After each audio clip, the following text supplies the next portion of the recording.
él tenía la obsesión de cruzar el Atlántico en avión. Entonces los aviones de la época no tenían capacidad para eso, y por eso trajo este pelín. Fue un promotor de todo aquello que tuviese alas y que fuese capaz de volar. Yo creo que en ese sentido albergaba en su interior pues, el viejo sueño de la humanidad por volar. Eso fue el gran motor de Loring y de todos los que en su época se dedicaron a la nueva ciencia aeronáutica. Y esta generación es la heredera de la del 98, la generación del 14 va más lejos. Parte del análisis de esa decadencia, pero quiere cambiar la realidad del país, quiere modernizar a España. Era un hombre inquieto, ¿no? Desde el punto de vista de los negocios, era ingeniero de caminos y es el típico pues, que se hizo rico y se arruinó 20 veces. Un hombre despierto, espabilado y bastante idealista, o sea, bastante visionario, ¿no?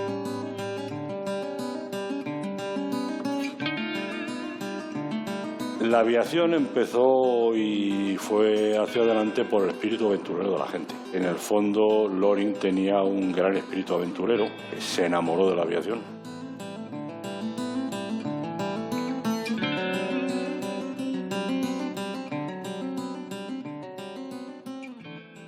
Loring, desde sus primeras enseñanzas en Málaga, tiene un interés por la técnica.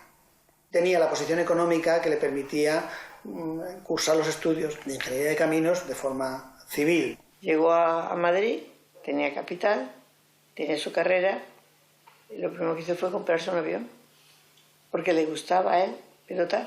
Está abierta en aquel momento la Escuela Nacional de Aeronáutica de Getafe, él consigue matricularse con un primo suyo y ambos consiguen el título de piloto civil, uno de los pocos títulos de piloto que expendiría la Escuela Nacional de Aeronáutica. Con la mala suerte de que el avión en los primeros vuelos pues, tiene un aterrizaje de emergencia y queda destruido. Cuando se destruye el avión que él ha comprado, pues llega a sus oídos de que en Barcelona están fabricando aeronaves y se va presto a comprarse un nuevo avión a Barcelona. Por el precio de 14.000 pesetas, vuelan el avión, que vuela muy bien, pero en el segundo vuelo pues, también hace un aterrizaje de emergencia y queda destruido. Y entró en este Puchico Mabella, se llamaba, que ya hacían aviones, y allí empezó. Como era ingeniero, entendía, le mandaban que hiciera proyectos de aviones, pues y se animó. Tiene la fortuna de ir encontrándose con personajes tan apasionados como él o más, que lo llevan por esta vía. Por eso cuando Emilio Herrera le proponen hacer la línea de dirigibles, él se vuelca a ese proyecto tan novedoso en el que nadie creía. Loring se hace cargo de la dirección de Talleres Evetel y allí empiezan sus trabajos de diseño de aeronaves. Allí sale el Loring Puyol 1. Tiene un contacto también muy singular en otra empresa que él crea, también de la mano de su hermano Manuel, que es la helicostelación Pescara. Surge de la mano de Raúl Pateras, Marqués de Pescara, y promueven la fabricación de un helicóptero que bueno, pues tampoco hará algunos vuelos en Barcelona, pero que no llegará mucho más allá, cuyo desarrollo se continúa luego en Francia.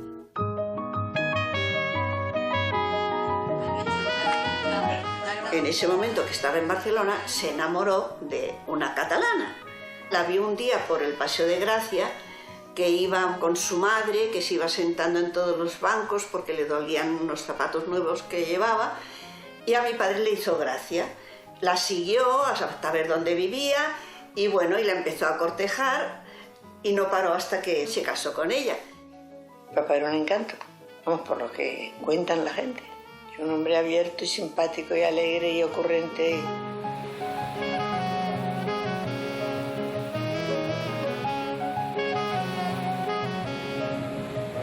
Y cuando eran novios, él iba en una avioneta a volar sobre la playa para saludarla desde la avioneta.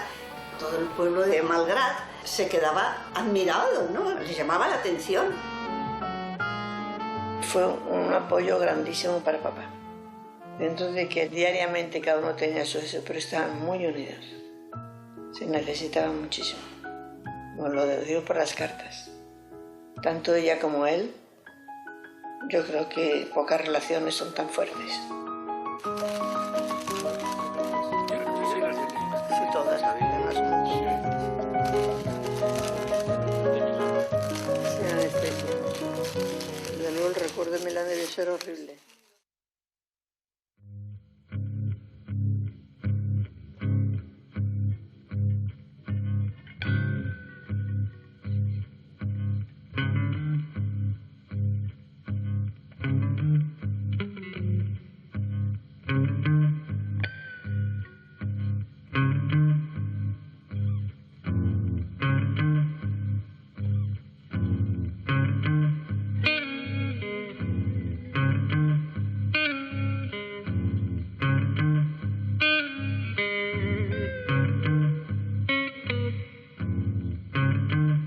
Querida Montserrat, pensaba haber ido a Alemania por Barcelona para arreglar de verte, pero tengo que pasar por Bilbao para la firma de la Sociedad de los Cepelines y no hay modo de hacer combinación. En París y en Alemania me detendré lo menos posible y espero estar de vuelta antes del 20 de este mes.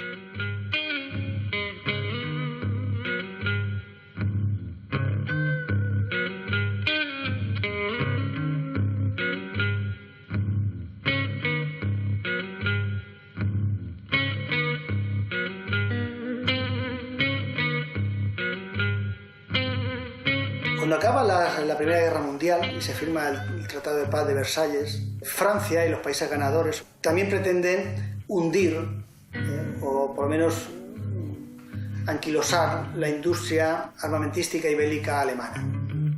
Y una de sus piezas es la industria aeronáutica. Dentro del Tratado de Versalles se impide en Alemania la fabricación de aeronaves y dirigibles en su país. Eso hace que Alemania tenga que acudir a varios subterfugios para seguir fabricando aeronaves. Hugo Echner y la empresa Luftbau Zeppelin se dan cuenta de que los estudios meteorológicos que Herrera venía haciendo de la zona eran fundamentales. Todos siguieron las rutas del Atlántico Sur, que eran las que Herrera siempre defendió como vía más segura para mantener vuelos regulares. Dentro de los grandes proyectos que tenía Alemania era unir Europa con Sudamérica. Y era un proyecto que pretendía suplantar la pérdida de las colonias que ellos habían tenido en África. Aprovechar los recursos naturales de Sudamérica para un neocolonialismo que impulsara su economía. Entonces, la línea de comunicación con Europa era vital. Pero como ellos no pueden volar de Alemania a Sudamérica por su impide el Tratado de Versalles, pues promueven la creación de una compañía en España que era la Colón Transaérea Española. Todo va saliendo bien, gracias a Dios. En Sevilla se probó el aparato alemán, que ya está haciendo el servicio. Y aquí en Bilbao ha quedado acordada la constitución de la Sociedad de los Cepelines, de la que es probable me den la gerencia. Él asume un compromiso serio con la Transaérea Colón y él se convierte pues prácticamente en el director técnico de la empresa. Están reunidos en Friedrichshafen el primer lote de viajeros del Graf Zeppelin. El día es espléndido. El Graf Zeppelin es tan grande que al primer golpe de vista en el cobertizo donde está no se le ve. Parece un gigantesco monstruo de Aquarium este pez volador. La longitud total del Graf Zeppelin es de 236 metros y un diámetro máximo de 36. En Sevilla bajarán 4 viajeros y subirán 2 representantes de la aeronáutica española, el teniente coronel Emilio Herrera y el infante Alfonso, invitado por la Casa Zeppelin. Damas solamente van 2, Frau Borley y Lady Grace Drummond-Hay. Periodistas somos 3, un alemán, representante de la casa editora Ullstein, un norteamericano por la prensa de Hearst y yo, Corpus Varga, corresponsal de La Nación.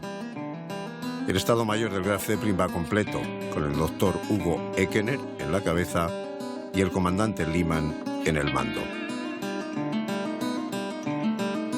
Desde prácticamente 1920 yo veo una empatía entre Herrera y la Luftbau Zeppelin. Es verdad que Hugo Echner es una persona muy afable, que respeta y valora muchísimo a Herrera. No hay que olvidar que Hugo Echner, que lleva a cabo el éxito de esta empresa, era un doctor en filosofía. Es decir, él se recicló, aprendió muchísimo de dirigibles, pero él no era ni un ingeniero aeronáutico, ni era un tecnólogo de la aeronáutica. Herrera sí lo era. Y yo creo que ahí se produjo una feliz conjunción. Loring y Herrera coincidían plenamente en un objetivo que era el desarrollo de la aviación española. Uno era fundamentalmente el científico, el tecnólogo, el otro el hombre de empresa, pero también con una sólida formación. Y él entra en asociación con varios personajes importantísimos. Entre ellos, el propio Alfonso XIII pone capital para esta línea que va a ser Sevilla-Buenos Aires. En las listas de pasajeros aparecen hombres de negocio y van a hacer operaciones financieras. Sabemos, por los registros que hay de las valijas, que aparte de la carga de correspondencia y tal, que viajaban unas valijas especialmente protegidas, que solía ser, como he dicho, papel moneda, que suele ser pues letras de bonos del Estado, en unas condiciones de una gran seguridad y evidentemente con el pago de un elevado porcentaje, ¿no? Sin lugar a dudas. Era muy importante el tipo de mercancía. Ya digo, era una mercancía muy selecta. Incluso en algunas ocasiones se transportaron cargas de diamantes. Llegó a transportar más de 20 toneladas de carga, Llegó a transportar incluso automóviles desde Alemania a Estados Unidos y nunca bajó de las 6 toneladas de correspondencia.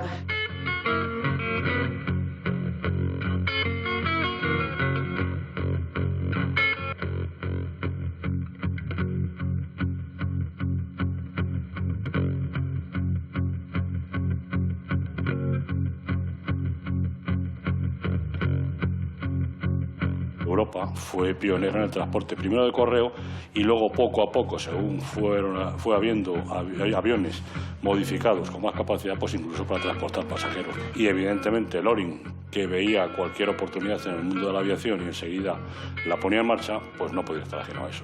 Ya estando en Barcelona, él se adentra en una aventura de transporte aéreo, posiblemente de las primeras aventuras que se producen en España, y es la línea Barcelona-Palma de Mallorca, principalmente para el transporte del correo aéreo, que una carta tardase 8 o 10 días desde Barcelona a Palma, pues pasaba a ser de un solo día. En aquel momento la única opción era con hidroaviones. En el primer vuelo de la línea va el propio Loring. Va Loring, el piloto Gino Gianello, que es el piloto de la Casa Saboya, y un periodista, Code Triola, que es el que los acompaña. Vuelan desde el puerto de Barcelona al puerto de Palma y regresan con un éxito total. Aquí hay un gran entusiasmo por los vuelos y por la línea aérea que vamos a hacer. Todo el mundo nos atiende mucho y nos da toda clase de facilidades para ir organizando las cosas.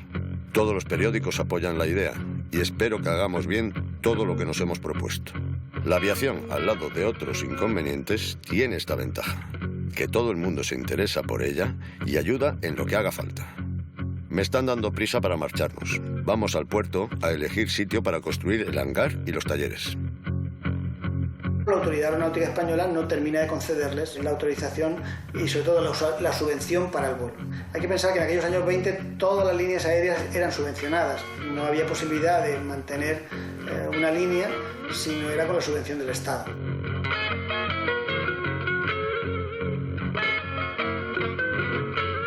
La posición que tenía Loring era una posición, aparte económicamente holgada, era políticamente muy válida en aquel momento. Él estaba muy relacionado con las familias aristocráticas españolas y con los círculos de poder. Es evidente que la posición social jugó un papel, pero aparte de eso fue su carácter emprendedor, su entusiasmo y con una gran habilidad para convencer a la gente para que se embarcara en sus proyectos. El rey era el primer interesado en que la industria aeronáutica se desarrollara, todo lo moderno de los trenes, los dirigibles y especialmente los automóviles y aviones. Él tenía los coches más avanzados, visitó a los hermanos Wright. También era indudablemente un enamorado de la aviación. Y claro, desde su puesto como rey, él no podía hacer directamente los aviones, pero sí que su estímulo y su apoyo estaba allí donde hacía falta.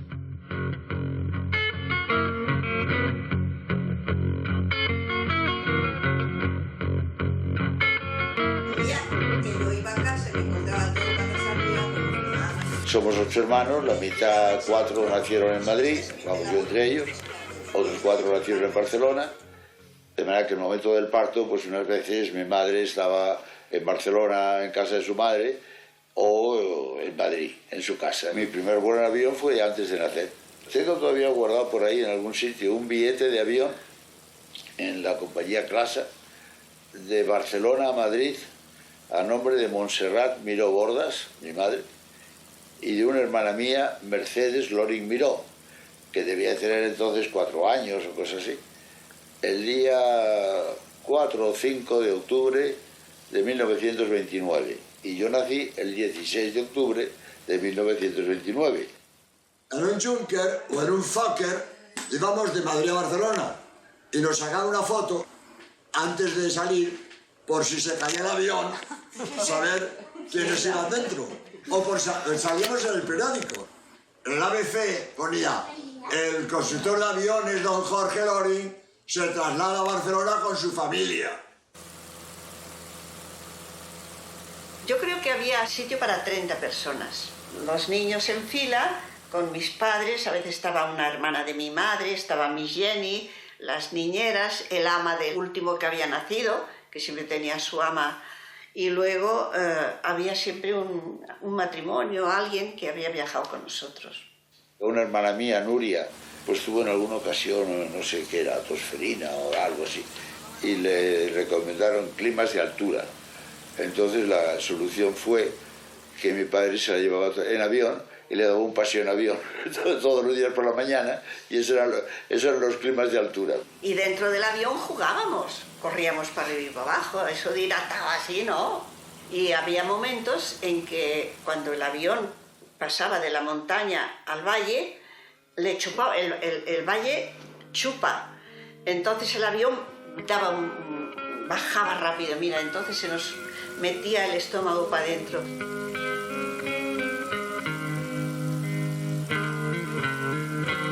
Las muchachas se lo pasaban muy mal, algunas no querían ir, a veces se negaban y las mandaban en tren. Cuando veíamos abajo el mar nos daba mucho miedo de caernos, sin embargo sobre la tierra no nos daba miedo, nos gustaba mucho ver el paisaje desde arriba.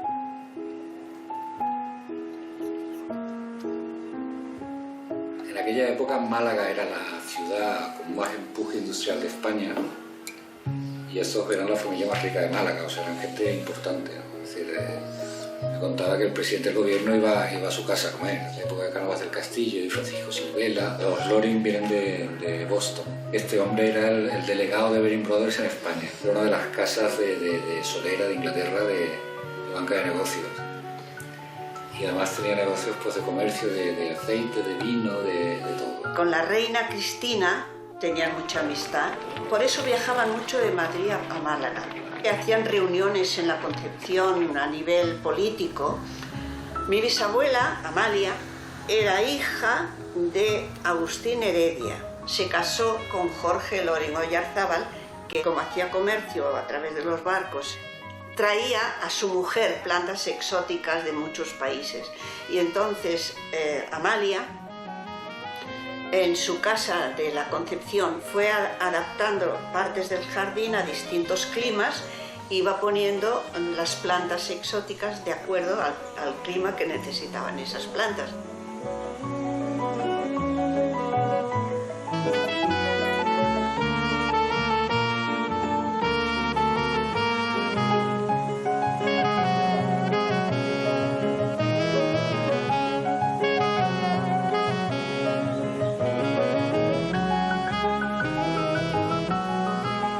También en un momento en que en Málaga hubo una epidemia de cólera, que fue horrible, pues ellos dieron orden a todas las farmacias que facilitaran los medicamentos a la gente, y con eso se pudo cortar la epidemia. Fue una cosa tan importante que les dieron el título... Ahora me voy a... Yo soy tonta, pero me emociono cuando digo cosas. Les dieron el título de marqueses de Casa Loring. Es que a mí me gusta que el título se lo hayan dado por algo tan bonito como es haber ayudado a que un pueblo se salvara de la epidemia. Así somos los Loring.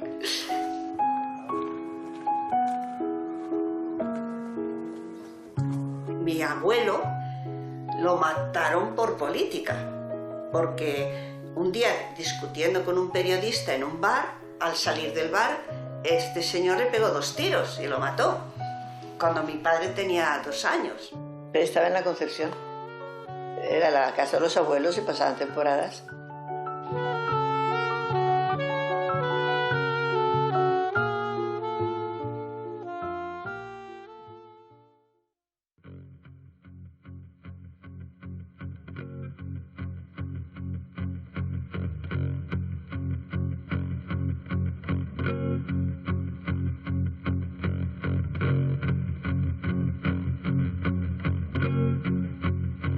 El transporte aéreo, como tal, nace en Europa después de la Primera Guerra Mundial.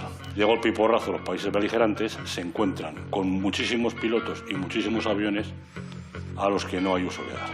Solamente las autoridades de la Dirección General de Correos y de Comunicaciones veían las ventajas que el transporte aéreo podía tener a la movilidad. Los aviones grandes de bombardeo eran adaptables para uso como transporte de correo. Hay una serie de países europeos que tienen colonias, por ejemplo en África.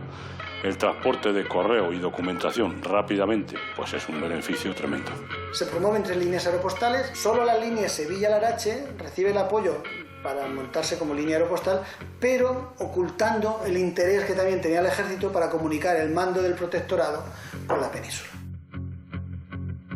La compañía empieza a funcionar en octubre de 1921 con aviones de Havilland DH-9. Tiene una eficacia y una regularidad muy encomiable durante los años 20.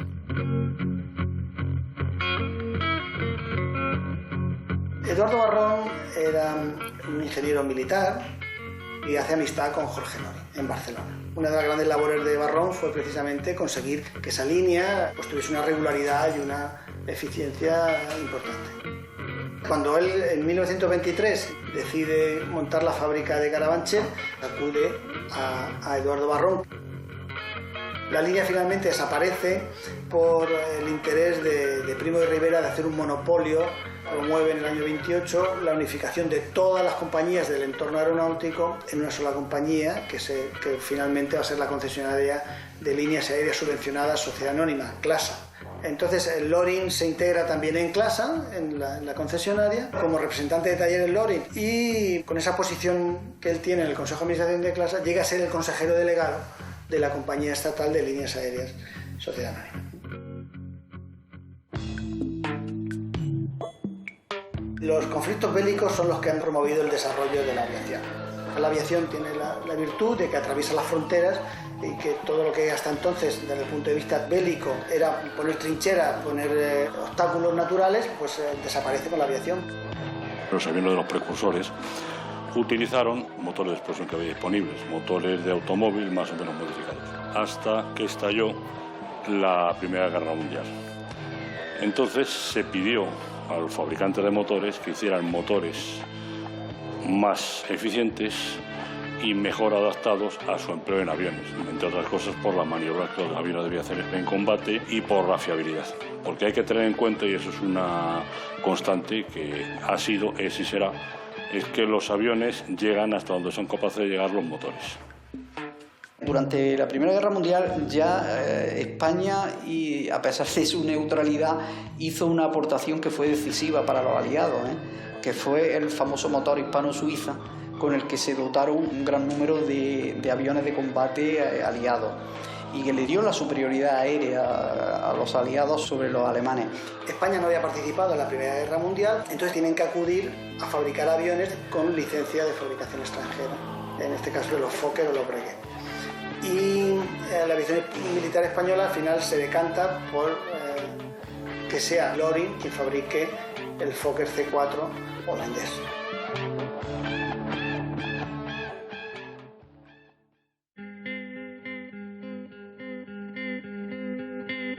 Al terreno del futuro aeródromo he ido varias veces y cada vez se pierde otro día. No sabes el trabajo que es ir comprobando parcela por parcela y entenderse con cada propietario. En lo que será el aeródromo hay más de 35 parcelas diferentes. Las cosas se van arreglando bien y creo que estoy aprovechando el viaje. Si sigo teniendo suerte, de aquí a fin de año estará todo consolidado y quedaremos muy bien, después de devolver a Manolo todo lo que ha perdido. Talleres Jorge Loring es una empresa que se constituye en 1923 a la espalda del concurso de aviones de ese año. La Fortuna se alía con él y la aviación militar le concede tanto la escuela de pilotos como la fabricación de 20 aeronaves Fokker C4. Los aparatos salieron la mar de bien. Hicieron 202 kilómetros y medio por hora en lugar de 200. Para este año me piden 30 aparatos y además otros 8 aparatos en piezas de recambio. Yo hubiera querido algo más, pero no ha podido ser. De todos modos, ya es algo. Podremos organizar bien la fábrica y quedar tranquilos. De dinero aún sigo mal. Creo que en esta semana que viene se firmará el nuevo contrato. Me darán un anticipo y quedaré tranquilo.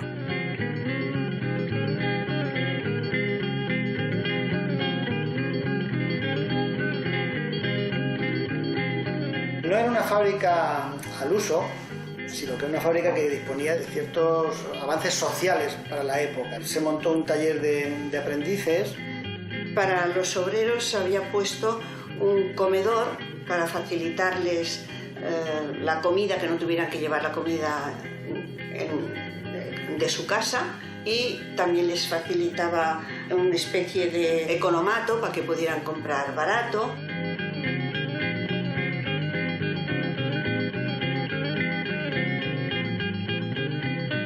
De hecho, en todo el tiempo que él dirigió la fábrica, no se conoce que hubiesen conflictos laborales que paralizaran la producción o que tuviesen algo que ver con actividades de esa naturaleza. Mi hermano Jorge recuerda que cuando iba allí de visita, pues los obreros le trataban como un niño de la familia, le paseaban, le enseñaban todo. Iban a la fábrica con los compañeros de colegio y allí mi padre pues les facilitaba un piloto que les paseara en avión por toda la región.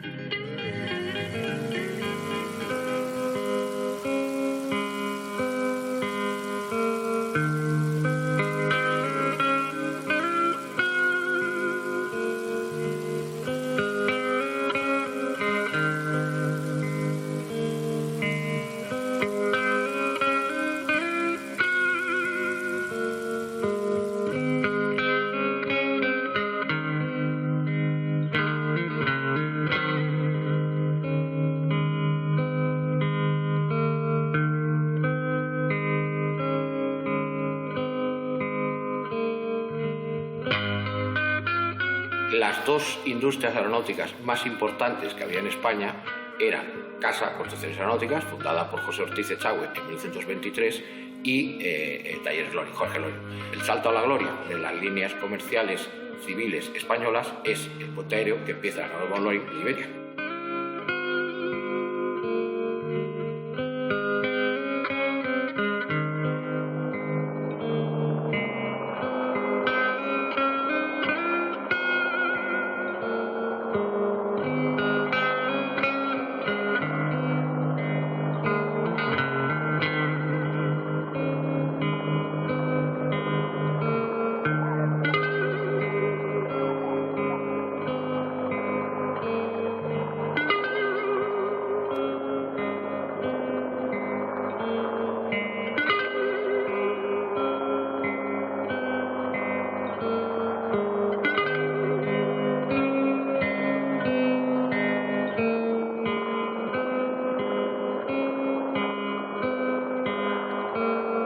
Este consorcio de Iberia, Lufthansa, etcétera, hace ese primer vuelo. Tenemos que considerar a Jorge Loring, que es no solo pionero de la construcción en España de las líneas aéreas postales, sino de empezar a considerar como un negocio este tipo de vuelos.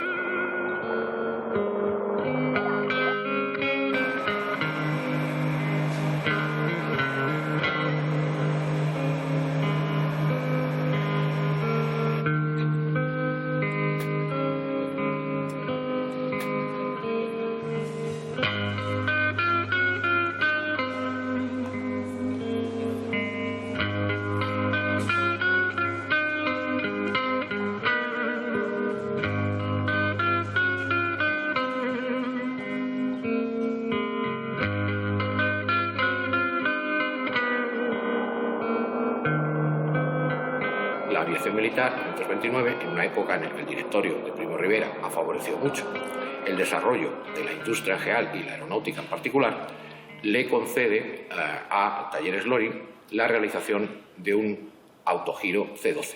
La Cierva llega a iniciar trabajos con Loring de la mano de Emilio Herrera. La Cierva propone una modificación del autogiro, estamos todavía en la época de desarrollo técnico del aparato, y entonces se lo propone a Aviación Militar. Es cuando Juan de la Cierva empieza a trabajar directamente con Loring para hacer las modificaciones. El sistema es extraordinario, con una deflexión del aire del rotor hacia la cola, que la cola devolvía, y permitía, como todos los autogiros, pues aterrizar y despegar en muy poco espacio. Es decir, que Loring fue decisivo en lo que hoy en día se hace desde salvar la vida en un barco a todos los tripulantes o salvar en lo alto de un edificio a todas las personas afectadas por un incendio o en una isla o en un naufragio o en unas inundaciones. El hecho de que Loring yo hubiese tenido la experiencia con Pescara, lo que hacía es que tenía una predisposición mucho mayor a ese tipo de proyectos, que unido a su entusiasmo natural por todo lo que volara, fue lo que le acercó a volcarse en el proyecto de la Cierva.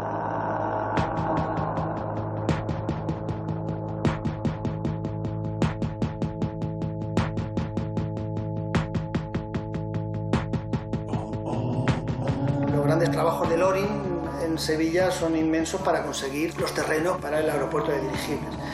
Obtiene la ayuda del torero Ignacio Sánchez Mejías, que le cede una de sus fincas, Hernán Cebolla, para hacer la estación de dirigibles. Se da por llamar Aeropuerto Terminal de Europa, que va a ser el punto de salida de la línea de dirigibles, de manera que los aviones del resto de Europa llevarían el transporte aéreo hasta Sevilla, los pasajeros y la mercancía se trasladarían al dirigible, que cruzaría el Atlántico hasta Buenos Aires, y allí se produciría una nueva dispersión del tráfico en aviones convencionales. Tenía una envergadura muy superior al Titanic, o sea, que hay que tomar esos datos, tenerlos presentes. Estamos hablando de una nave impresionante en volumen y en dimensiones en todos los sentidos.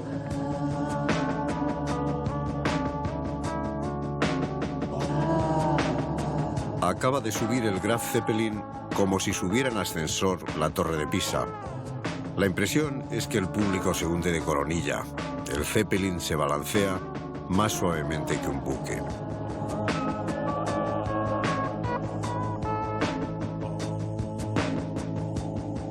Brilla la cinta estirada de un río. Hemos pasado las Islas Baleares para venir a Cartagena y seguir a lo largo el perfil adusto de España. El viento es favorable, hacemos 200 kilómetros por hora. Encontramos limpio de nubes el estrecho de Gibraltar.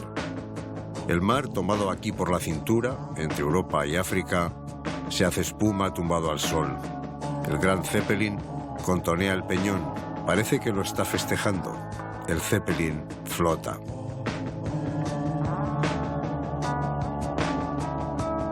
Podría estar ya en Sevilla, es la 1 del mediodía. El doctor Ekener quiere esperar hasta las 6 de la tarde. Entonces el viento será menor y el descenso más fácil. La sombra del Zeppelin nos sigue fielmente como a un perro.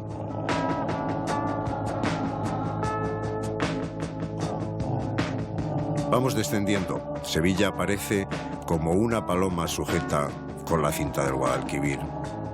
Damos vueltas sobre la ciudad, distinguimos la gente que nos saluda desde las terrazas y un niño nos envía los reflejos de su espejo. El recibimiento en Sevilla ha sido una bocanada de entusiasmo y de calor.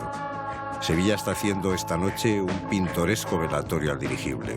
El aeropuerto, convertido en feria, con puestos de bebidas, es visitado por una multitud que rinde culto al Graf Zeppelin, rival hoy de la Macarena.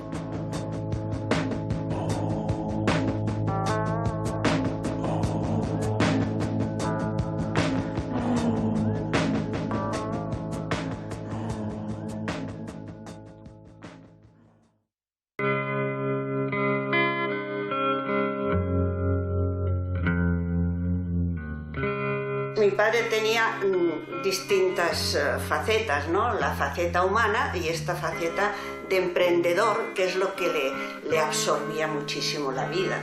Incluso los domingos, cuando estaba en casa por la tarde, se sentaba a hacer dibujos de todo lo que estaba preparando para el próximo avión que iba a construir. Nosotros le veíamos poquísimo, aunque era muy cariñoso. Había cosas bonitas y cosas difíciles. Me acuerdo una vez, yo solo tenía 6 años, pero me acuerdo que tuvo un disgusto muy grande un día que se estrenaba un avión.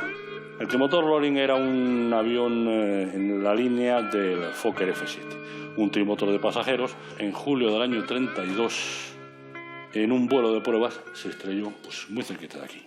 Los tubos de acero con los que se había construido el fuselaje eran de importación, habían sido traídos en barco y en la bodega hubo un incendio. Ese incendio habría calentado, había elevado sensiblemente la temperatura de esos tubos que habrían perdido propiedades mecánicas por el efecto del calor. El piloto, pues al subirse al avión, cogió mal la velocidad, subió demasiado en picado y entró en barrena. Entonces no pudo controlarlo y se estrelló y se mató. Y eso para mi padre fue un disgusto horrible. Yo me acuerdo, pues ahora sí me voy a emocionar, porque recuerdo cómo mi padre sufrió. Porque no solo se mató el piloto, es que se mató también su chofer, Aurelio, que era como de la familia, que había ido a llevar al piloto un almohadón a última hora y se quedó. Se quedó dentro del avión y cuando mi padre vio que la tragedia, empezó a llamar a Aurelio, Aurelio, y Aurelio no aparecía y estaba dentro muerto. Eso fue para él horrible.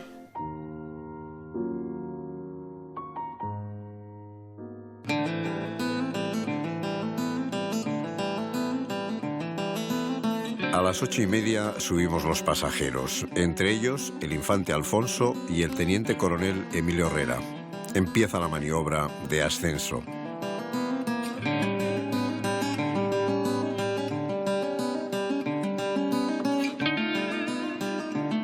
Vamos hacia las Canarias. El dirigible navega aprovechando los vientos como un barco de vela.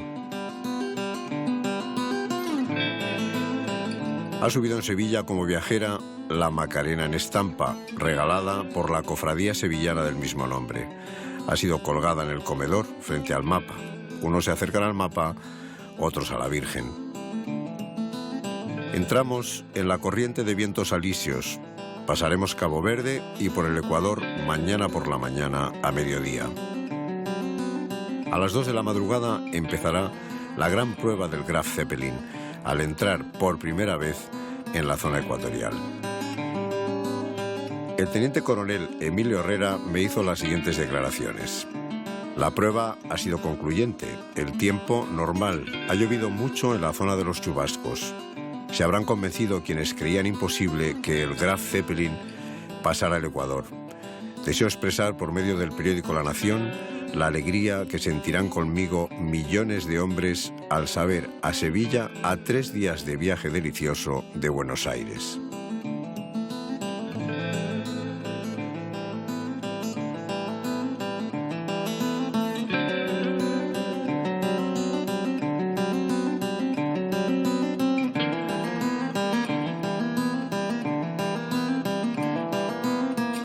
De Sevilla a Pernambuco, el Zeppelin ha tardado exactamente 3 días y 2 noches.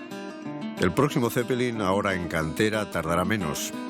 Se tarda en recorrer con buque la misma distancia 15 o más días. Ha ocurrido, pues, una cosa sensacional. La Tierra se ha achicado. Es un triunfo de la técnica, nada más y nada menos.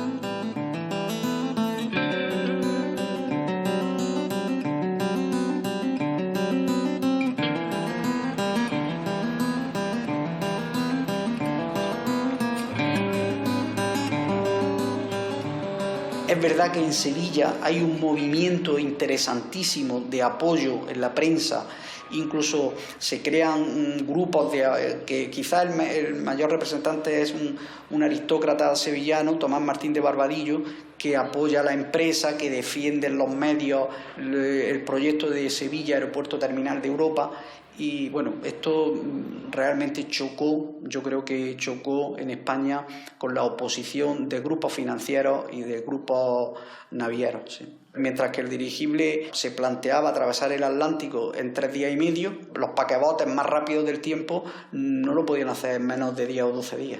Sus grandes accionistas estaban muy próximos al poder, ¿no?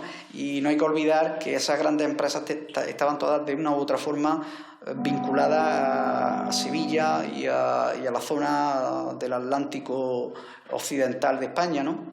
Primo de Rivera era jerezano. Ellos tienen que obtener la subvención de la línea del gobierno español, que se demora eternamente, a pesar de los grandes esfuerzos de Loring. Sí consigue montar un poste de amarre y montar algunas instalaciones con muchísimas dificultades, y que la Zeppelin, en los vuelos que hace a Sudamérica, en varios de esos vuelos, haga escala en Sevilla.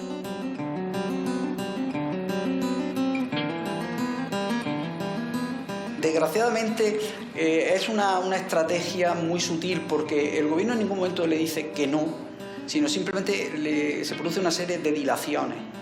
Y claro, llega un momento en que los alemanes, sobre todo, se dan cuenta de que el gobierno español no estaba dispuesto a hacer la inversión. Con Primo de Rivera es evidente. Hay ciertos intentos por recuperar el tema en la República. De hecho, sabemos que Lerroux se desplaza a Sevilla y vuelan por la Baja Andalucía, hace un vuelo en 1934 en el Graf Zeppelin. Hugo Echner y Emilio Herrera visitan incluso a Azaña en su etapa de ministro de la Guerra para que vea el proyecto, y Azaña lo acoge bien, pero aquello no prospera. Ese proyecto en Europa generó unas tensiones tremendas, y Francia además compra voluntades en España. Compra voluntades de políticos y desgraciadamente también del ámbito aeronáutico, ¿no? Que emprenden unas campañas durísimas contra dirigibles. En ese periodo de tiempo tan dilatado en el que el proyecto de la Colón Transaérea Española está vivo, pues se levantan las restricciones a Alemania para la fabricación de dirigibles y de movilidad aérea, ¿no? Con lo cual, evidentemente, la Zeppelin pierde su interés en la Colón, abandona el proyecto desde el punto de vista técnico y yo creo económico, y al final todo se viene abajo, porque creo que se llegó tarde, aunque la idea podía haber sido muy laudable.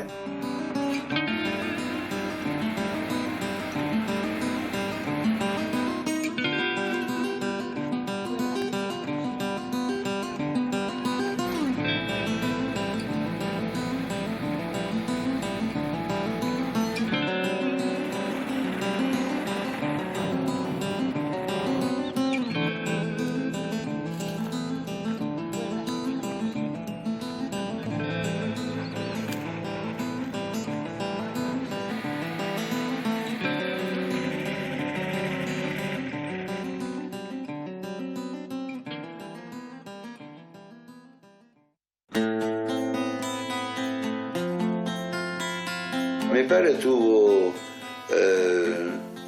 problemas económicos graves a partir del crack de la bolsa de Nueva York, de Wall Street, en octubre de 1929, casi la misma fecha de mi nacimiento. Y es el momento en el que las deudas que Loring había contraído con todos los proveedores y demás, pues le hacen tener que acudir a muchísimos pleitos que había presentado en su contra y perder la fábrica.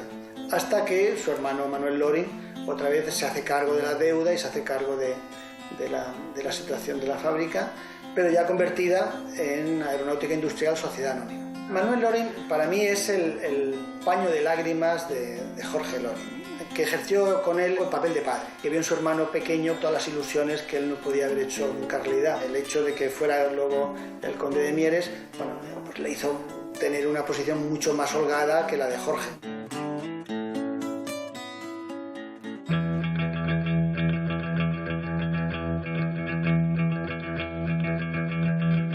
Cuando se inicia la sublevación militar de julio del 36, la fábrica de Loring en aquel momento tiene un nivel de actividad razonable, ¿no? Se ve incorporado a la fábrica unos años antes Arturo González Gil, que es un ingeniero muy importante, organiza un batallón con los obreros de la fábrica y con el resto de las fábricas de Madrid para oponerse a la sublevación, y muere pocos días después en el frente de batalla.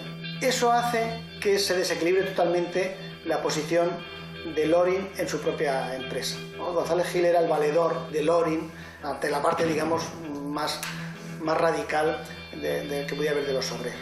Intentan, no sé, manifestar su ira personal contra Loring, como en miles de casos del resto del país, ¿no?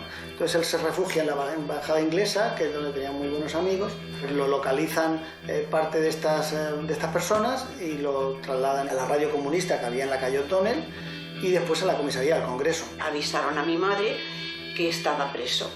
Al cabo de 3 días ya no estaba, y entonces le dijeron, no, le hemos soltado porque no hemos encontrado nada contra él. Se presupone que es sometido a una especie de juicio popular del cual sale absuelto porque es liberado, pero inmediatamente después es secuestrado por unos individuos y que lo llevan a la propia fábrica de Carabanchel. Mi madre le fue buscando por todas las cárceles, incluso iban a los depósitos de cadáveres. Llamó el teléfono y dijeron que es la casa de don Jorge Loring. Pues mire, que está aquí su cadáver, está aquí el cadáver de don Jorge Loring en el cementerio de Carabanchel, que vengan a reconocerle. Mi madre se quedó hundida totalmente, que le reconocieron, fíjate, por los zapatos, porque él siempre se hacía los zapatos iguales y claro, eso era inconfundible. Tenía una mentalidad bastante abierta a muchos aspectos de la vida y no creo que hubiese una cuestión política en su muerte. Son una serie de muertes absurdas que no se hubieran explicado de ninguna manera de no ser por ese ambiente de crispación extraordinario que tenía España en aquel momento y que yo atribuyo en su gran mayoría a los anarquistas que en muchos casos fueron manipulados por otros, a veces de ideologías opuestas, y que son los que en aquel momento hicieron a España ingobernable. Madrid estaba ya cercada por las tropas de Franco. Introdujeron la población civil hacia el centro. Y un día llegó un señor con una bandera que parecía republicana, era belga, un señor que se llamaba Saki, que no nos conocía de nada, pero que había oído hablar de nosotros, y dijo, bueno, pues, ¿qué necesitan? ¿Qué es en qué les puedo ayudar? Y a nosotros nos consiguió viajar por medio de la Cruz Roja a Barcelona. A mí me llevaron a casa de unos primos que estaban bien colocados y tenía una niña de mi edad y estuve allí como una prima refugiada.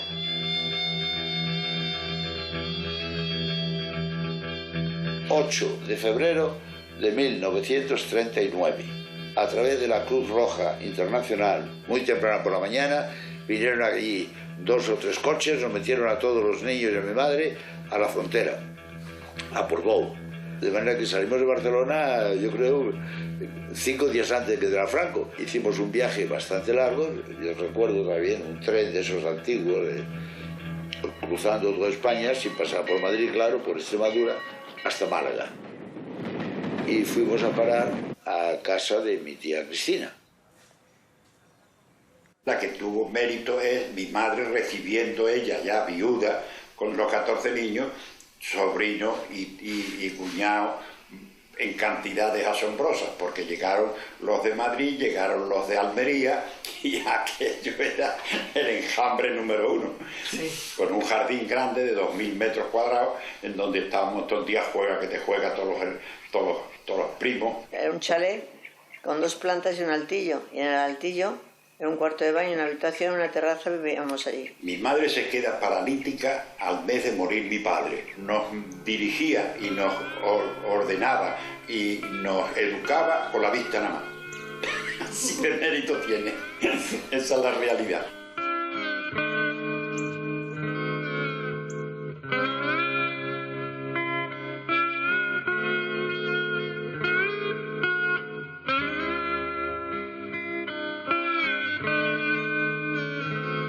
A ISA le asignan la fabricación de aviones de madera y tela. Deciden que sería bueno que se trasladase la fábrica a León para utilizar los pinos y la madera de los bosques de la zona norte de Castilla. Manuel Loring indaga con con varios de sus conocidos ante el general Franco, que cuáles eran las razones. Franco les acusa a la familia Loring de ser pro-monárquicos y pro-Don Juan, y entonces, bueno, pues él pretende de alguna manera pretende castigar su fidelidad monárquica. Una vez que la fábrica empezó otra vez a funcionar y se construyeron los camiones aquellos Avia, hasta que mi primo Manolo decidió vender las acciones a casa, y entonces mi madre vendió también.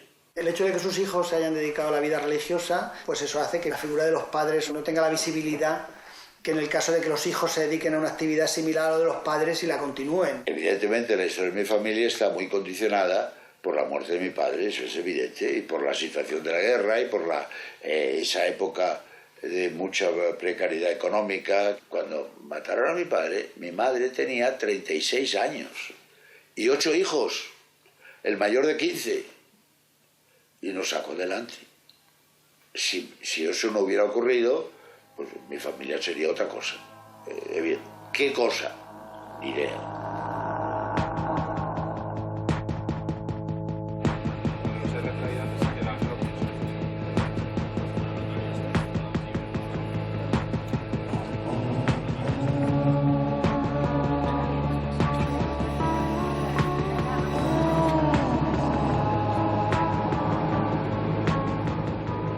En 1930 instó a Varrón para desarrollar un avión de grandes dimensiones, un avión comercial de grandes dimensiones, el Loring B2.